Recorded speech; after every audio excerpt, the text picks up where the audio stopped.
Bismillahirrahmanirrahim. Assalamualaikum warahmatullahi wabarakatuh. Alhamdulillahilladzi bi ni'matihi tatimmus shalihat. Asyhadu an la ilaha illallah wahdahu la syarikalah wa asyhadu anna sayyidana wa nabiyyana Muhammadan abduhu wa rasuluhu la nabiyya ba'dah. Allahumma shalli ala sayyidina Muhammad wa ala ali sayyidina Muhammad kama shallaita ala Ibrahim wa ala ali Ibrahim fil alamin innaka Hamidum Majid. Amma ba'du. Dai Muda Bekasi, dakwah ramah semua menjadi indah. Salam santun untuk semua sahabat dimanapun antum berada. Semoga kita semuanya selalu dalam lindungan Allah Subhanahu wa ta'ala. Amin ya rabbal alamin.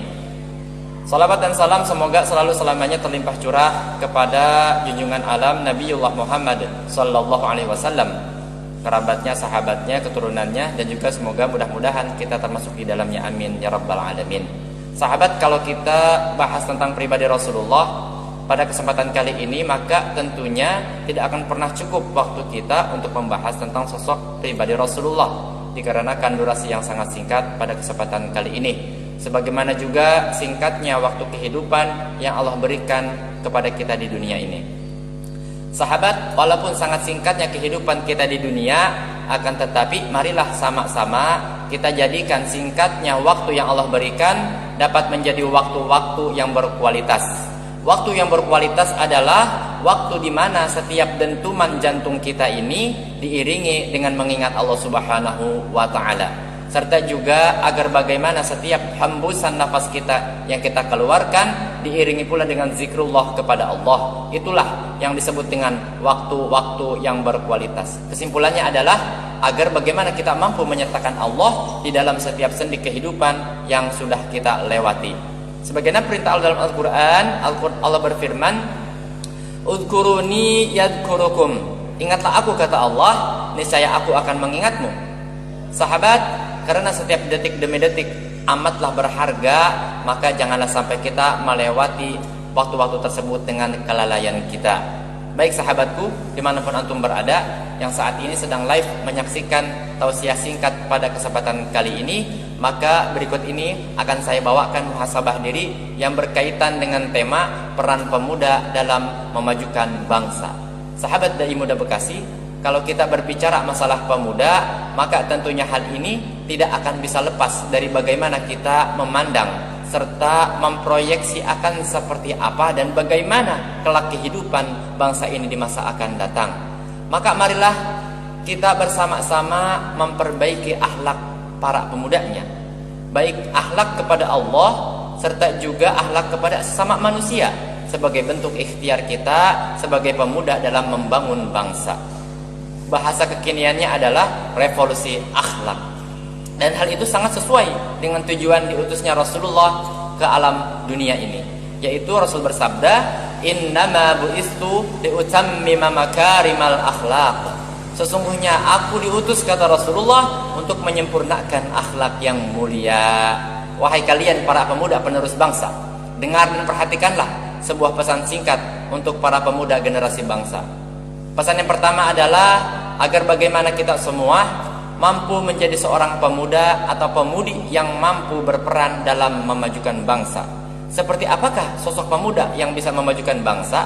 Maka sahabat, jawaban dari pengertian tersebut, marilah kita merujuk kepada ajaran agama kita. Marilah sejenak kita kembali kepada sebuah sabda Rasulullah terkait dengan pemuda. Dalam salah satu hadisnya Rasul bersabda, "Sab'atun yuzilluhumullahu fi zillihi yauma la illa zilluh." 7 golongan yang akan dinaungi oleh Allah Subhanahu wa ta'ala pada hari kiamat, yang dimana tidak ada naungan selain naungannya, yaitu wasyabbu nasya'a bi'ibadatillah, yaitu adalah seorang pemuda yang menghabiskan masa mudanya dalam ketaatan beribadah kepada Allah Subhanahu wa ta'ala. Maka dalam hal ini saya mengajak kepada kita semua, antum-antum semua, wahai para pemuda, pemudi, untuk beribadah dengan cara mencintai bangsa dan negara kita, yaitu bangsa Indonesia. Kita juga bisa beribadah melalui mencintai negeri ini dengan berperan aktif dalam setiap kegiatan usaha para milenial, khususnya dalam konteks memajukan bangsa ini. Memajukan bangsa bisa kita artikan dengan tetap menjaga persatuan dan kesatuan sesama anak bangsa yang terbalut dalam slogan Bhinneka Tunggal Ika. yaitu berbeda-beda akan tetapi satu jua, berbeda ras, suku bangsa, bahasa, bahkan berbeda dalam hal budaya, akan tetapi kesemuanya itu harus tetap dalam satu kesatuan, yaitu bangsa Indonesia. Itulah juga salah satu semboyan yang senantiasa digelorakan oleh salah satu tokoh bangsa kita, yaitu Bung Karno di masa lampau. Dan slogan tersebut sampai hari ini masih kita gelorakan oleh kita seluruhnya.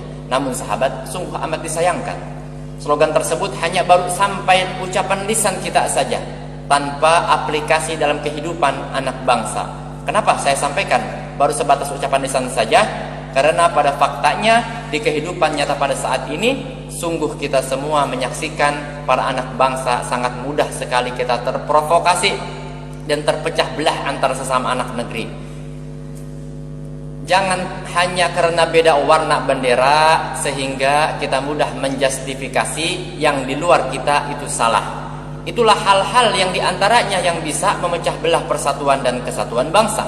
Sungguh sangat ajib, sungguh sangat menakjubkan ketika kita bisa saling menghargai, bisa saling menghormati, serta juga saling memahami sesama anak negeri dalam memecahkan berbagai macam persoalan negeri ini.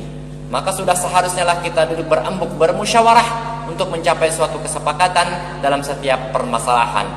Utamanya itu masalah yang berkenaan dengan permasalahan negeri ini. Semoga muhasabah diri yang sangat singkat kali ini dapat menjadi virus positif untuk kita semua, sehingga ke depan kita lebih bijak dalam menyelesaikan setiap permasalahan yang ada di negeri ini. Itulah kiranya pesan singkat dari saya, seorang anak bangsa yang merindukan datangnya rasa saling menghargai, saling menghormati antar sesama anak negeri, walaupun kita beda dalam hal pandangan dan opini dalam memajukan negeri yang kita cintai. Akan tetapi hendaklah kita tetap menjadi para pemuda dan pemudi pecinta NKRI. Sekian sekelumit celoteh singkat untuk anak bangsa di negeri ini. Negeri yang kaya akan sumber daya alamnya yang tidak dijumpai selain di NKRI. Kalau engkau mencintai negeri ini sahabat, maka tunjukkanlah dengan baktimu pada negeri melalui karyamu sendiri. Jangan hanya duduk manis di depan TV sambil menikmati penampilan artis asing yang kau kagumi, namun berperan aktiflah untuk NKRI. Sekian muhasabah diri, semoga bermanfaat untuk kita semua, utamanya untuk diri pribadi. Saya pamit, mohon undur diri, mohon maaf apabila ada kata-kata yang menggores hati. Wal afu minkum summa salam. Assalamualaikum warahmatullahi wabarakatuh.